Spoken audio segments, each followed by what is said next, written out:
Durante más de un siglo, la historia del oeste americano se ha contado como una epopeya de ingenio técnico. En ese relato, la fiebre del oro no solo fue una migración masiva hacia territorios desconocidos, sino también una demostración de cómo la máquina moderna permitió domesticar la naturaleza. En el centro de esa narrativa aparece una estructura imponente, la Stamp Mill, el molino de pisones, una bestia de hierro capaz de dejar caer bloques de 1000 libras decenas de veces por minuto, triturando cuarzo hasta convertirlo en polvo fino y liberando el oro atrapado en la roca. En museos mineros, documentales y manuales de historia industrial, esta máquina suele presentarse como un símbolo de progreso inevitable. Antes de su generalización, el oro se extraía con métodos manuales, lentos y limitados. Con la llegada de los grandes molinos, la producción se multiplicó. La tecnología permitió explotar vetas más profundas y rocas más duras. El resultado fue una expansión económica sin precedentes. Ciudades crecieron alrededor de las minas.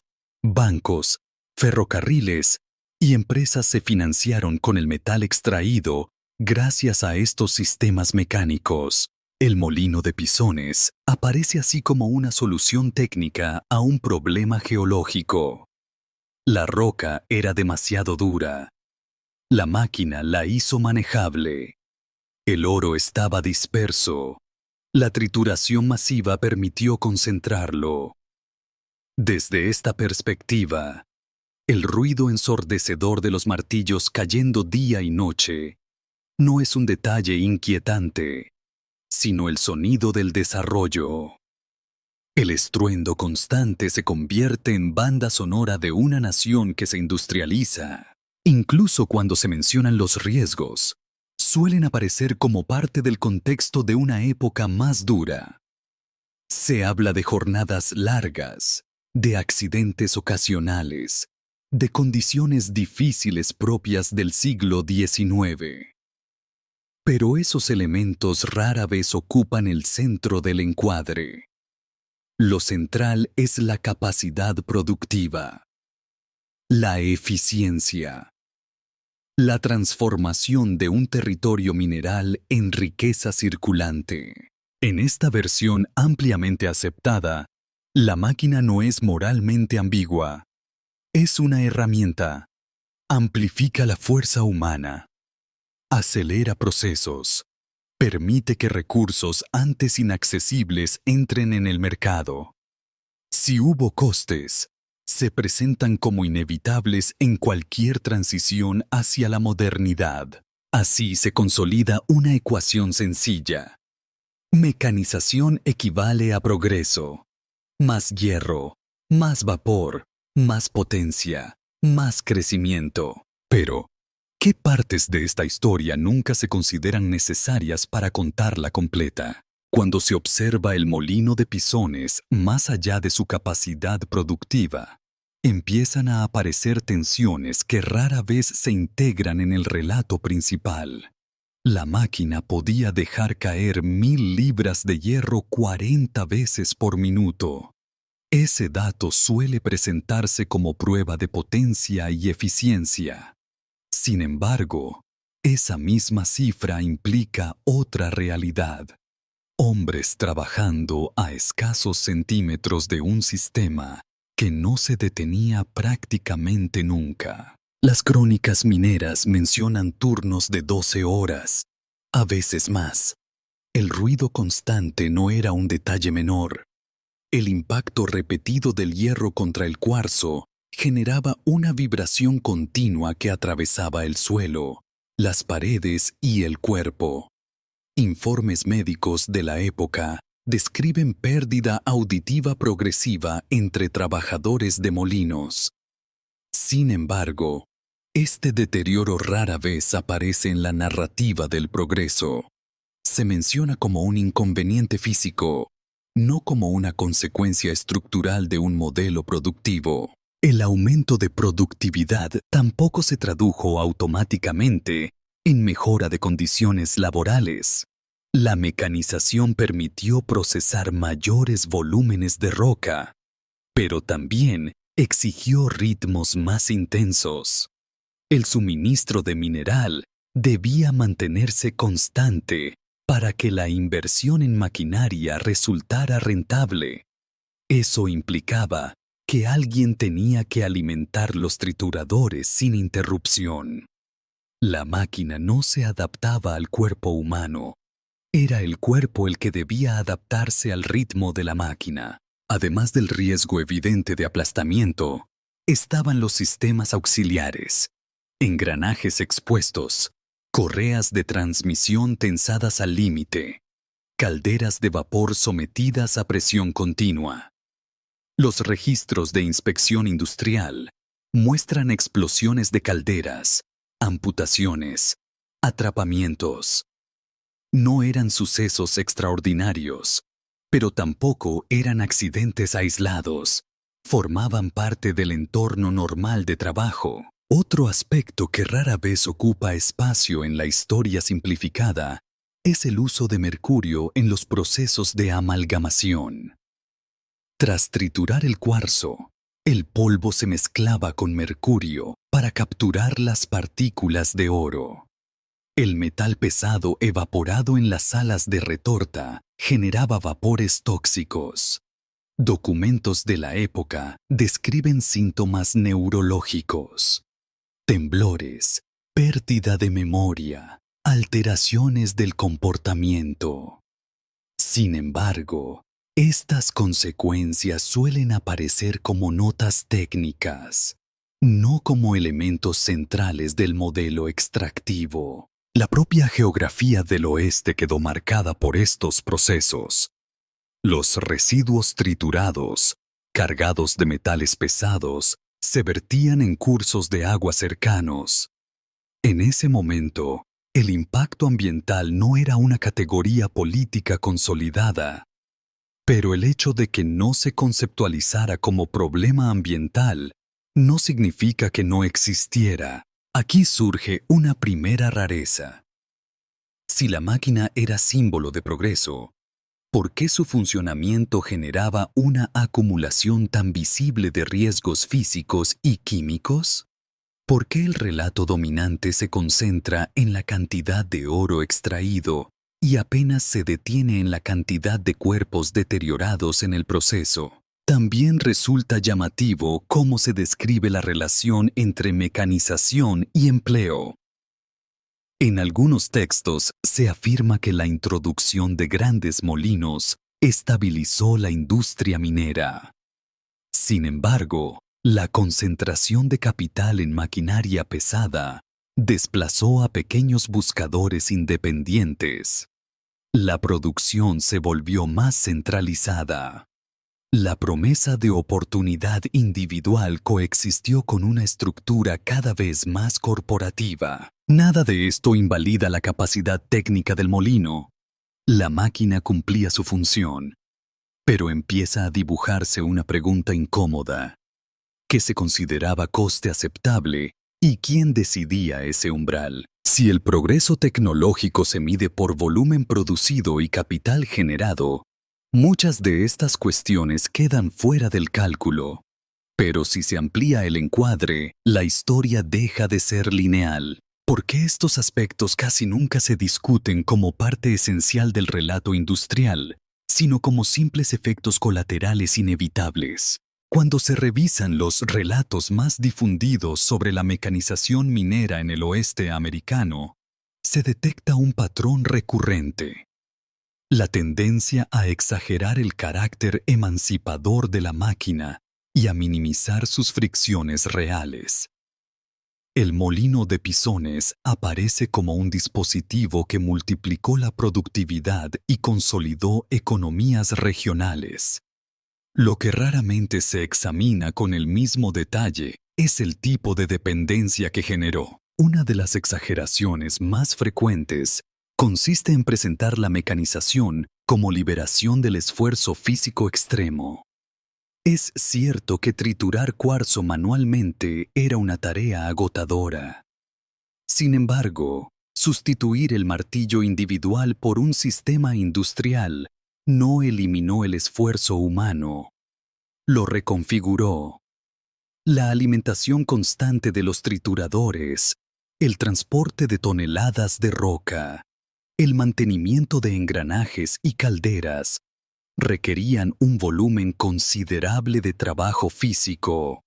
La diferencia no era la desaparición del desgaste corporal, sino su reorganización en torno a un ritmo impuesto por la máquina. En manuales divulgativos, el aumento de la eficiencia suele aparecer como un beneficio neto. Se muestran cifras de producción creciente. Se mencionan toneladas procesadas por día. Pero rara vez se colocan esas cifras junto a datos de accidentes, enfermedades profesionales o rotación laboral. Cuando estos elementos aparecen, suelen figurar en apartados secundarios, separados del núcleo narrativo. La productividad se convierte en el indicador principal. El resto se interpreta como contexto. Otra omisión significativa es la simplificación del ritmo de adopción tecnológica. A menudo se da por hecho que, una vez introducido, el molino de pisones se impuso de forma rápida y homogénea. Sin embargo, estudios académicos muestran una implantación desigual. Algunas explotaciones pequeñas no podían costear la inversión inicial. Otras mantuvieron métodos híbridos durante años. La idea de una transición lineal y uniforme facilita la enseñanza, pero oculta las tensiones económicas que acompañaron el proceso. También se exagera la neutralidad técnica del dispositivo. El molino no era solo una herramienta mecánica. Era un nodo dentro de una red más amplia que incluía capital financiero, infraestructura de transporte, acceso a agua y suministro de combustible.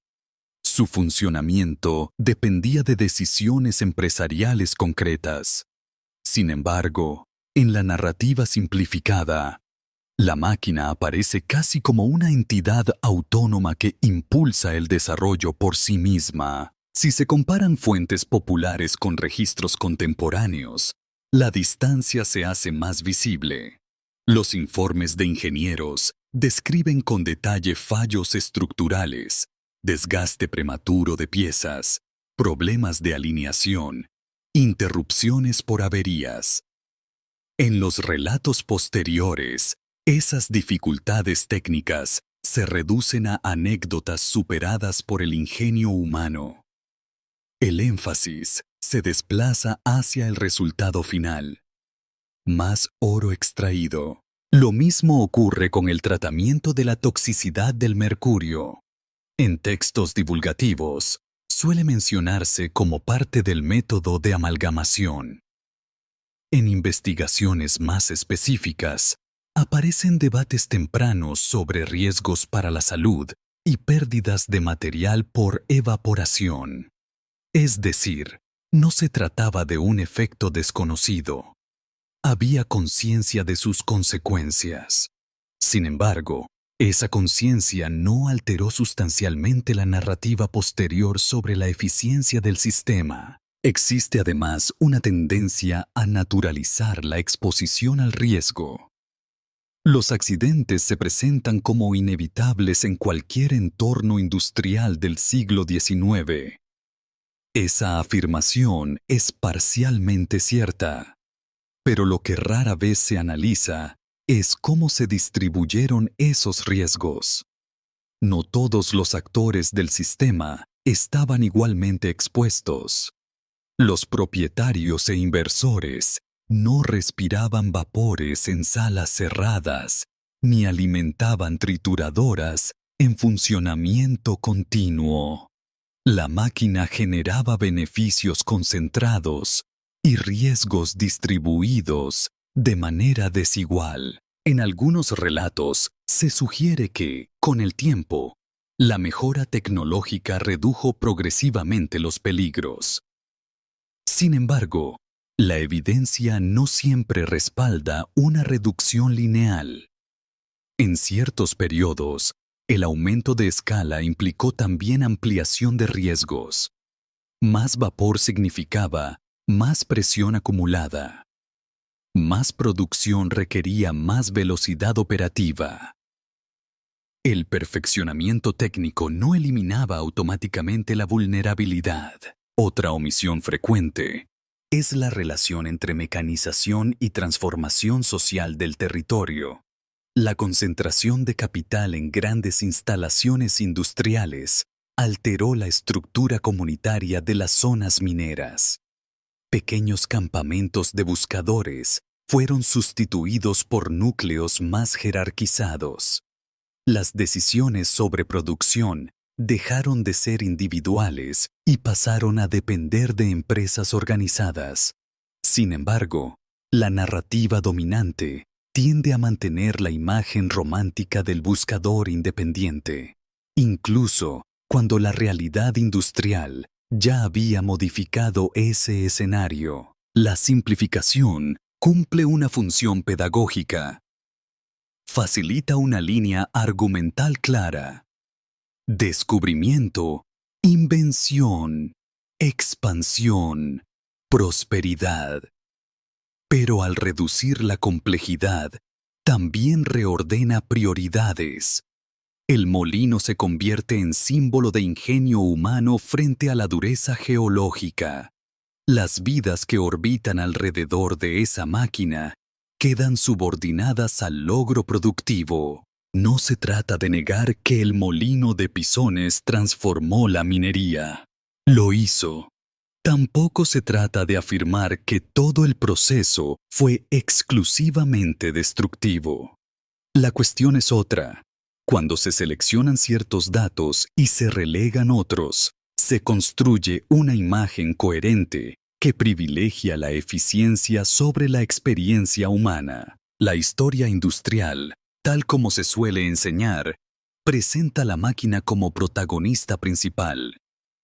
Los trabajadores aparecen como actores secundarios. El entorno natural funciona como escenario pasivo. Esa jerarquía narrativa no es inevitable. Es una elección. Si se revisan con atención los documentos contemporáneos, los informes técnicos y las investigaciones académicas posteriores, la imagen se vuelve más ambigua. El molino fue una solución técnica eficaz, pero también fue un sistema que redistribuyó poder, riesgo y beneficio de formas concretas. La pregunta entonces no es si la máquina existió o si produjo oro.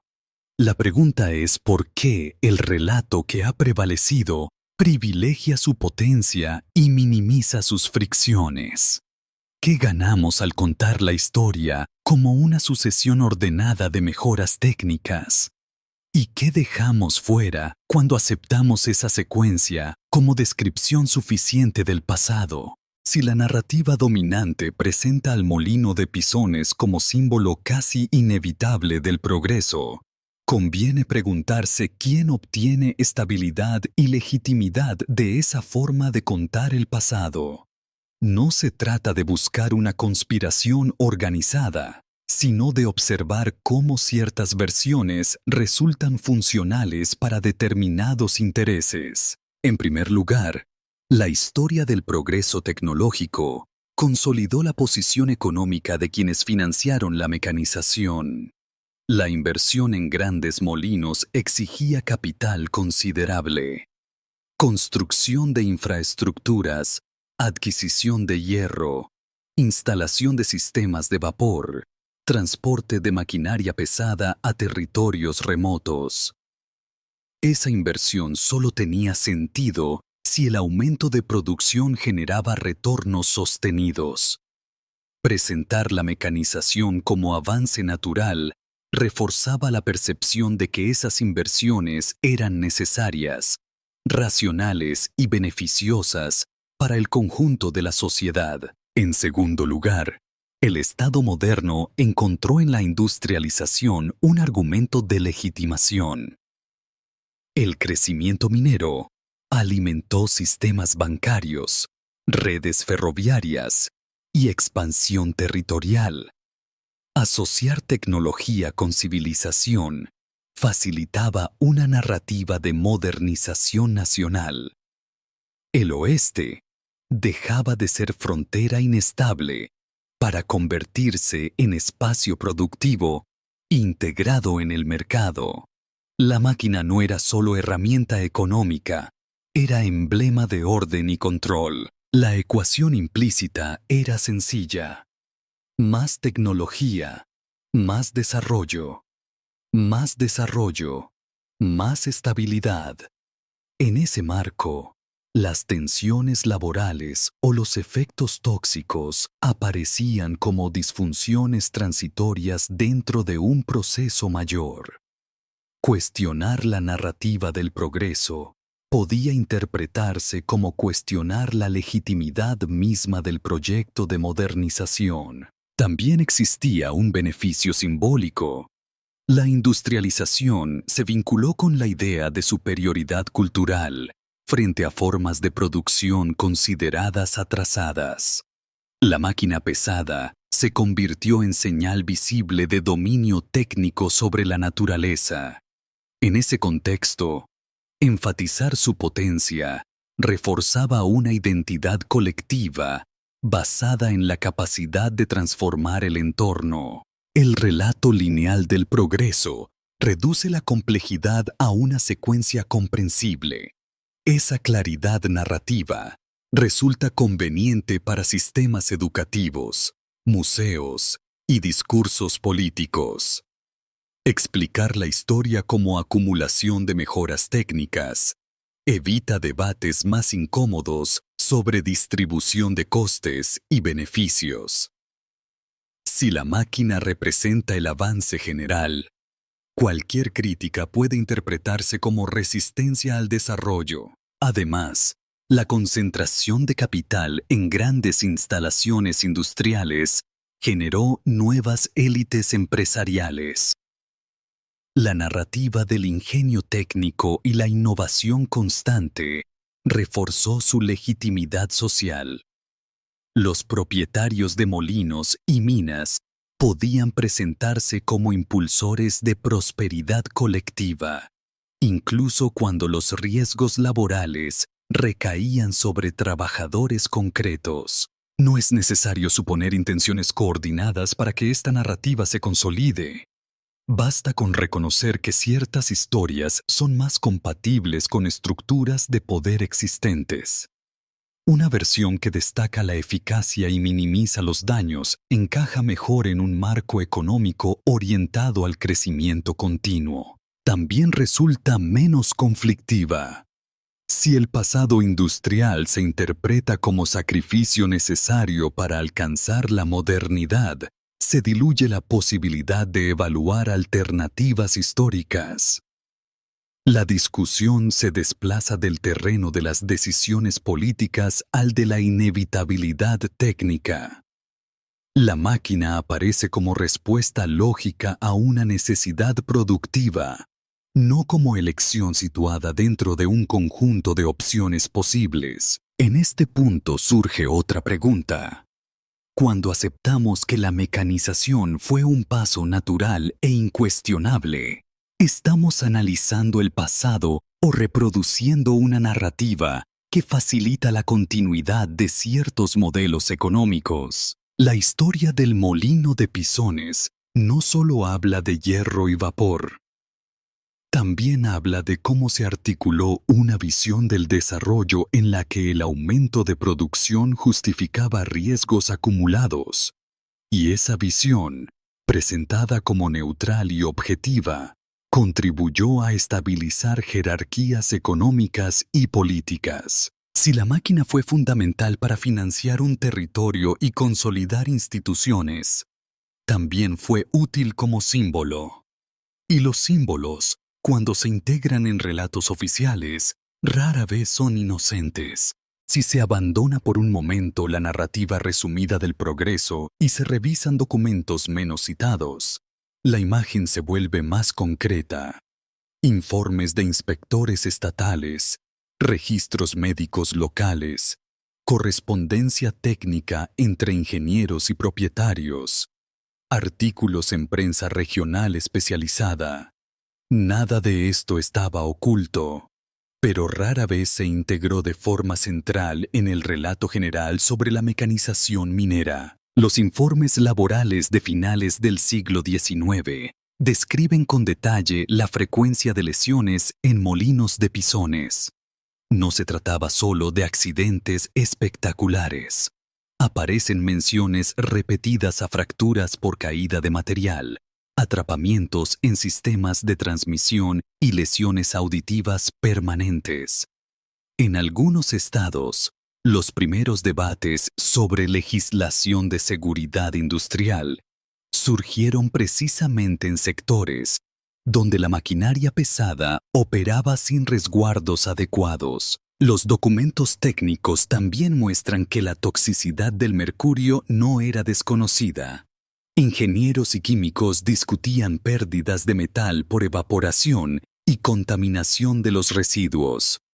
En ciertos informes se advierte sobre la exposición prolongada en salas de retorta mal ventiladas. No se habla todavía en términos modernos de salud pública, pero la relación entre vapores y deterioro físico aparece registrada. Además, registros contables de algunas compañías mineras revelan un cálculo explícito del coste de accidentes. Las indemnizaciones, cuando existían, se integraban como gasto operativo. Esto sugiere que el riesgo no era simplemente ignorado, sino asumido como variable económica. El daño humano formaba parte del modelo financiero, aunque no se presentara de ese modo en discursos públicos. Estudios académicos más recientes han reconstruido la huella ambiental dejada por los molinos y los procesos de amalgamación. Análisis de sedimentos fluviales en antiguas zonas mineras muestran concentraciones persistentes de mercurio y otros metales pesados. Es decir, la era de la máquina no terminó cuando cesó el ruido del hierro cayendo. Sus residuos permanecieron integrados en ecosistemas locales durante décadas. También existen testimonios personales que describen el trabajo diario con una claridad menos épica. Cartas y memorias hablan de agotamiento constante, de vibraciones que se sentían incluso durante el descanso, de temor ante el fallo de una caldera. Estos relatos no niegan la importancia económica de la minería, pero matizan la imagen heroica del entorno industrial. Lo relevante es que nada de esto contradice frontalmente la existencia del progreso técnico. Lo que hace es introducir capas adicionales. Muestra que el aumento de producción coexistió con daños documentados, que la eficiencia mecánica implicó decisiones sobre ventilación, mantenimiento y protección, que no siempre priorizaron la salud de los trabajadores. Esto siempre estuvo documentado, pero rara vez se incorporó al relato dominante. La frase no apunta a ocultación deliberada, sino a selección narrativa. Al contar la historia industrial, se eligieron ciertos indicadores como centrales: toneladas procesadas, onzas de oro recuperadas, expansión de infraestructuras. Otros datos quedaron en notas al pie o en archivos especializados. Al revisar esos documentos, la máquina deja de ser símbolo abstracto y vuelve a ser dispositivo situado en un entorno social concreto. No es solo hierro en movimiento, es una estructura que organizó cuerpos, capital y territorio bajo un conjunto específico de prioridades. La cuestión ya no es si el molino de pisones fue eficaz. La documentación confirma que lo fue. La cuestión es por qué la documentación sobre sus costes humanos y ambientales se mantuvo periférica en la memoria colectiva. Si se retira el encuadre épico del progreso y se observan únicamente los elementos documentados, lo que queda no es una historia invertida ni una condena absoluta de la tecnología. Lo que queda es una escena más compleja. El molino de pisones sigue siendo una máquina eficaz. Trituró cantidades masivas de cuarzo. Liberó oro que financió infraestructuras, bancos y ciudades. Eso no desaparece cuando se revisan los archivos.